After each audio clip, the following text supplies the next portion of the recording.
Today we are going to discuss over here norm referenced and criterion referenced. जैसे कि हम जानते हैं कि पिछले लेक्चर में हमने ये समझने की कोशिश की थी कि जो असेसमेंट है, जो आकलन है, उसके कितने प्रकार होते हैं आकलन के, और नॉर्म रेफरेंस असेसमेंट हम किसे कहते हैं और क्राइटेरियन रेफरेंस्ड असेसमेंट हम किसे कहते हैं।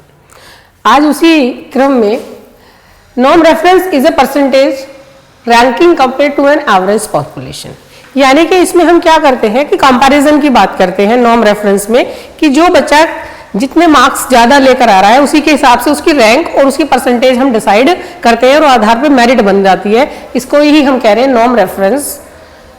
इसके बाद आता है हमारा क्राइटेरियन। क्राइटेरियन जैसे कि शब्द अपने आप में इंडिकेट करता है, जिसे हम कहते हैं, क्राइटेरियन को कहते हैं कसौटी।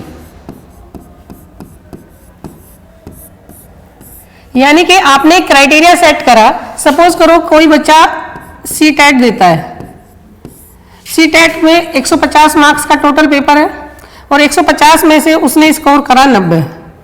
जो 90 वाला बच्चा है वो क्या करेगा, उसे क्वालिफाई कर गया, क्योंकि वो क्या है, टीचिंग एबिलिटी रखता है। इससे हमें ये पता चल रहा है उस क्राइटेरिया को वो फुलफिल कर रहा है। लेकिन अगर एक सपोज करो कोई बच्चा बी है और उसके मार्क्स आ जाते हैं 140, तो ऐसा बिल्कुल नहीं है कि हम इसका और इसका कंपैरिजन करेंगे कि इसमें वो योग्यता ज्यादा है और इस बच्चे में ये योग्यता कम है। There will be no comparison between these two students because they both are qualify the exam. उन दोनों ने ही क्या करा है, इस एग्जाम को क्वालिफाई कर लिया है। तो criterion reference means the test relate to some sort of established units of measures, यानी कि जो भी हमने मेजर्स रखे हैं उनको सिर्फ और सिर्फ उसने क्या करना है, उसको सिर्फ देखना है, उसको सिर्फ आकलन करना है, ना कि उसके आधार पर कोई जजमेंट देना है, ना कि उसके आधार पर कोई सिलेक्शन देना है, ना कि उसके आधार पर कोई मेरिट बनानी है, ना ही दो बच्चों के बीच में या दो कैंडिडेट के बीच में कोई कंपैरिजन करना है। नेक्स्ट, अब हम समझते हैं कि असेसमेंट और इवैल्यूएशन में क्या डिफरेंस है, यानी कि आकलन और मूल्यांकन। आकलन की जब हम बात करते हैं तो हमें समझ आता है कि हम इसमें क्वालिटेटिव पक्ष को देखते हैं, बच्चे के उसके गुणात्मक पहलू को देखते हैं। We describe the qualities of an student, we describe the behaviour, we describe the social behaviour of the student. But when we talk about the evaluation we know that we describe the quantitative as well as qualitative aspect of the student of the candidate। इसीलिए इसे कहते हैं it is qualitative in nature. ये प्रकृति में कैसा है, qualitative है, और इवैल्यूएशन कहता है क्वांटिटेटिव, एंड ये कैसा नेचर में है, क्वालिटेटिव बोथ। नेक्स्ट है provides feedback on performance and areas of improvement.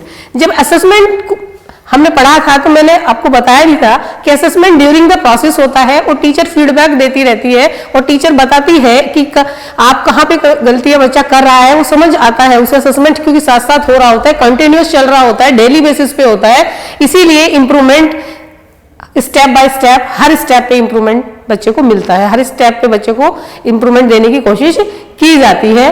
But determines the extent to which objectives are achieved. सिर्फ और सिर्फ मूल्यांकन में हमें यह पता चलता है कि किस एक्सटेंट तक हमारे ऑब्जेक्टिव अचीव हो गए हैं, हमने वो उपलब्धि हासिल कर ली है कि नहीं।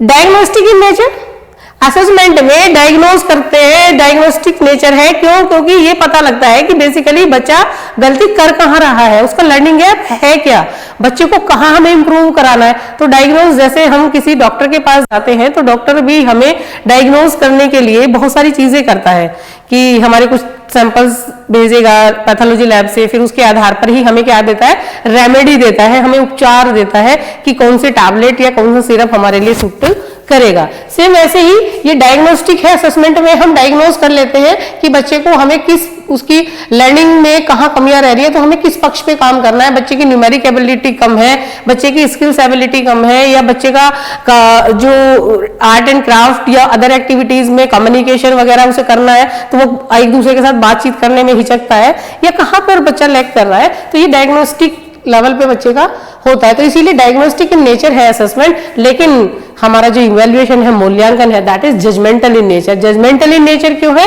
क्योंकि वो हम हमेशा अंत में करते हैं और उसमें ये बताते हैं कि बच्चे की ये परफॉर्मेंस है, बच्चे ने रिजल्ट पास हुआ है या बच्चा फेल हुआ है या बच्चे की ये उपलब्धियां हैं। That will be in judgmental nature, there will be no chance for improvement step by step. जैसे असेसमेंट में तो भाई हर स्टेप पे जहां जहां कमी आती है हम साथ साथ इंप्रूवमेंट करा सकते हैं, लेकिन इवैल्यूएशन तो अंत में हो रहा है जाके, इसीलिए जजमेंटल कहला रहा है। ये प्रोसेस ओरिएंटेड है, ड्यूरिंग द प्रोसेस प्रक्रिया के दौरान ही चल रहा है, तो ड्यूरिंग द प्रोसेस है और फॉर्मेटिव इन नेचर है। ऐसे ही प्रोडक्ट ओरिएंटेड है और सबमेटिव इन नेचर है। जब हमने टाइप्स ऑफ असेसमेंट करा था तो हमने तब भी समझा था कि फॉर्मेटिव इन नेचर यानी कि डेली बेसिस पे हो रहा था, फीडबैक भी मिल रहा था, इंप्रूवमेंट भी हम करा रहे थे। लेकिन बाद में हमने देखा सबमेटिव असेसमेंट में क्या हुआ कि हमने पूरी यूनिट पढ़ाई, पूरा सिलेबस पढ़ाया, लास्ट में हमने क्या करा, या तो उसके हाफ ईयरली एग्जाम करा दिए या उसके एनुअल एग्जाम करा दिए या उसका सेमेस्टर एग्जाम ले लिया, या जो भी हमारी परिपाटी है परीक्षा लेने की सेम वैसे ही उसको स्टेप बाय स्टेप यानी कि ड्यूरिंग द प्रोसेस हमने बच्चे को फीडबैक नहीं दे रहे थे। इसीलिए प्रोडक्ट ओरिएंटेड है और सबमिटिव है। आई होप सो असेसमेंट और मूल्यांकन यानी कि आकलन और मूल्यांकन में क्या अंतर है आज हमने इसे अच्छे से समझा। चलते हैं नेक्स्ट की ओर। Now what is diagnostic and what is remedial teaching. जब बार बार डायग्नोस्टिक शब्द यूज हम कर रहे हैं तो हमें ये पता होना चाहिए कि डायग्नोस्टिक टीचिंग कहते किसे हैं या रेमेडियल कहते किसे हैं। तो डायग्नोस्टिक में क्या है, diagnostic evaluation take place at the end of each unit और टर्म टेस्ट, यानी कि जो भी यूनिट है यूनिट के अंत में या टर्म टेस्ट जो हम ले रहे होते हैं वहां पर ये क्या करता है, एट द एंड में हमें पता चलता है डायग्नोस्टिक इवैल्यूएशन हम कर रहे होते हैं। साथ ही साथ causes the poor performance in some units are diagnosed using diagnostic test. कुछ यूनिट्स में हम इसे क्या किसके द्वारा डायग्नोस कर सकते हैं, डायग्नोस टेस्ट के द्वारा, डायग्नोस्टिक टेस्ट के माध्यम से, राइट, कि कहां कहां पे बच्चे की किस किस लेवल पे दिक्कतें हैं, किस किस सब्जेक्ट में बच्चा लैक ऑफ कर रहा है। नाउ रेमेडियल, अब रेमेडियल तो डायग्नोज किया है तो रेमेडियल भी होगा। Remedial teaching is identifying problems of learner. Remedial में हमें क्या पता लग गया, अभी आइडेंटिफाई कर ली हमने, प्रॉब्लम्स को जाना, पहचान लिया उनको, उसके बाद learner and providing them necessary help and guidance. और जैसे ही हमारे पास डायग्नोज होकर चीजें आई तो हमें आइडेंटिफाई कर लिया हमने कि बच्चे को हमें कहाँ किस पक्ष पे वो कमजोर है, हमें उसे कौन सी क्लासेस उसके लिए अरेंज करनी है। तो चाहे हमारी एक्स्ट्रा क्लासेज हो, चाहे ट्यूटोरियल क्लासेज हो, या बच्चे की कम्युनिकेशन के लिए पर्सनल डेवलपमेंट क्लासेस हो, ये सभी हम उसको क्या करते हैं फिर अरेंज करते हैं। उसी के आधार पर उस बच्चे को की गाइडेंस यानी कि उसको गाइड भी करने की कोशिश की जाती है, नेसेसरी हेल्प टू गाइडेंस। एक चार्ट के माध्यम से हम इसे समझने की कोशिश करते हैं कि identifying the target students,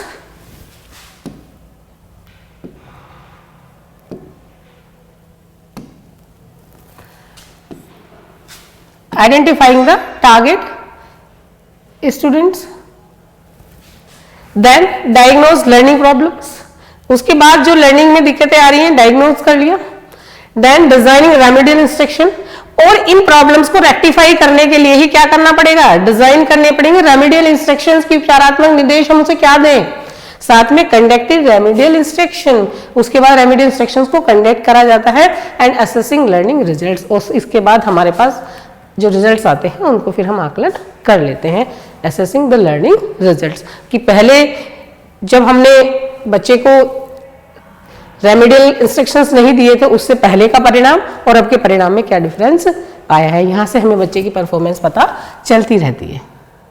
I hope so diagnostic and remedial now clear. Continuous and comprehensive evaluation क्या है? बेसिकली जो हमारा सीबीएसई है इन 2009 This was the concept that called CCE यानी कि Comprehensive and Continuous Evaluation in 2009 come into existence, और इसके आधार पर introduce the school based system, उन्होंने स्कूल बेस्ड सिस्टम की बात कही and evaluation by CBSE in 2009। Scholastic and co-scholastic aspect, इसके दो एस्पेक्ट्स होते हैं, एक होता है स्कॉलिस्टिक एंड दूसरा होता है को-स्कॉलिस्टिक।